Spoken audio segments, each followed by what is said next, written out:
ಭಾರತದ ದಕ್ಷಿಣ ಭಾಗದಲ್ಲಿ ತಾಯಿಯ ಭದ್ರಾ ನದಿಯ ತೀರದಲ್ಲಿ ಹರಿದಾಡುತ್ತಿದ್ದ ಒಂದು ಶಕ್ತಿಶಾಲಿ ರಾಜವಂಶ ಬಾದಾಮಿ ಚಾಲುಕ್ಯರು.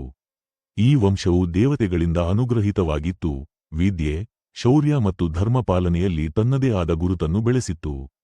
ಈ ವಂಶದ 14ನೇ ಶಾಖೆಯಲ್ಲೊಬ್ಬ ಮಹಾನ್ ರಾಜನು ಜನಿಸಿದ್ದ, ಪುಲಿಕೇಶಿ II.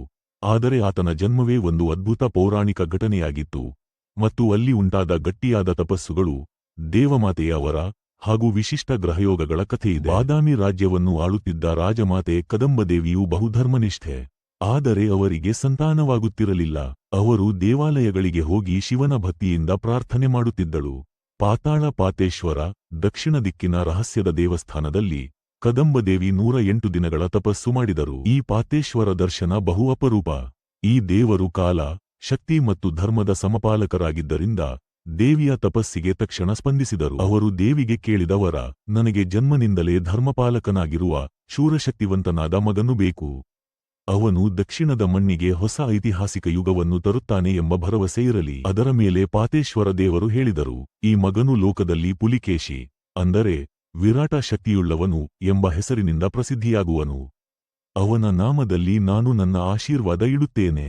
ಅವನನ್ನು ತಡೆಯಲು ಯಾರ ಶಕ್ತಿ ಇರುವುದಿಲ್ಲ. ವರ್ಷದ ವೈಶಾಖ ಮಾಸದ ಶುಭ ಪೌರ್ಣಮಿಗೆ ತಾರೆಗಳು ಸೂಕ್ಷ್ಮವಾದ ಯೋಗದಲ್ಲಿ ಏಕಕಾಲದಲ್ಲಿ ಬಂದಿದ್ದವು. ಆಗ ನಕ್ಷತ್ರಗಳು ಮಹಾಯೋಗವನ್ನು ಸೂಚಿಸುತ್ತಿದ್ದವು. ರವಿ, ಗುರು ಮತ್ತು ಶನಿ ಒಂದೇ ರಾಶಿಯಲ್ಲಿ ಗತಿಸುತ್ತಿದ್ದ ವೇಳೆ ಪುಲಿಕೇಶಿ ಜನಿಸಿದರು. ಜನನವೇ ಒಂದು ಆಘಾತಕಾರಿ ಘಟನೆ. ಮಗುವಿನ ಮೊಟ್ಟಮೊದಲ ನಗೆಯಲ್ಲಿ ಬಾದಾಮಿ ಅರಮನೆ ಕಂಪಿಸಿತು. ಆತನ ಮುಖದಲ್ಲಿ ಧೈರ್ಯ, ಕಣ್ಣುಗಳಲ್ಲಿ ಧರ್ಮದ ಬೆಳಕು. ಜನರೆಲ್ಲ ಕೂಗಿ ಹೇಳಿದರು, ಇವನು ಸಾಮಾನ್ಯವಲ್ಲ, ಈತನೇ ದಕ್ಷಿಣದ ರಕ್ಷಕ. ಪುಲಿಕೇಶಿಯ ಬಾಲ್ಯದಿಂದಲೇ ಶಕ್ತಿ ಮತ್ತು ಜ್ಞಾನ ಎರಡೂ ಪ್ರಬಲವಾಗಿತ್ತು. 10 ವರ್ಷದವರೆಗೆ ವೇದ, ಧರ್ಮಶಾಸ್ತ್ರ, ರಾಜನೀತಿಶಾಸ್ತ್ರ ಮತ್ತು ಯುದ್ಧಕಲೆಯಲ್ಲಿ ಅಭ್ಯಾಸ ಮಾಡಿದ. ಆತನ ಗುರು ಭೃಗು ಮುನಿಗಳ ವಂಶಸ್ಥ ಆತ್ರೇಯ ಮ್ಯುನೆ ಪುಲಿಕೇಶಿಯ ವೈಖರಿಯನ್ನು ನೋಡಿ ಆಶ್ಚರ್ಯಪಟ್ಟು, ಈತನ ಜ್ಞಾನ ಕೇವಲ ಪುಸ್ತಕದಿಂದವಲ್ಲ, ಇದು ಋಷಿಗಳ ಅನುಗ್ರಹದ ಫಲ. ತಾನು 15 ಹರೆಯಕ್ಕೆ ಕಾಲಿಟ್ಟಾಗಲೇ ಪುಲಿಕೇಶಿ ತನ್ನ ಪೋಷಕ ಮಮತದೇವನ ಕೈಯಿಂದ ತಲುಪಿದ ಚಂದನಕೋಡ ಎಂಬ ಮಹಾಯುದ್ಧದ ತಂತ್ರವನ್ನು ಕೇವಲ 5 ದಿನಗಳಲ್ಲಿ ಅರಿತುಕೊಂಡ. ಇದು 5 ವರ್ಷ ಬೇಕಾದ ವಿದ್ಯೆ.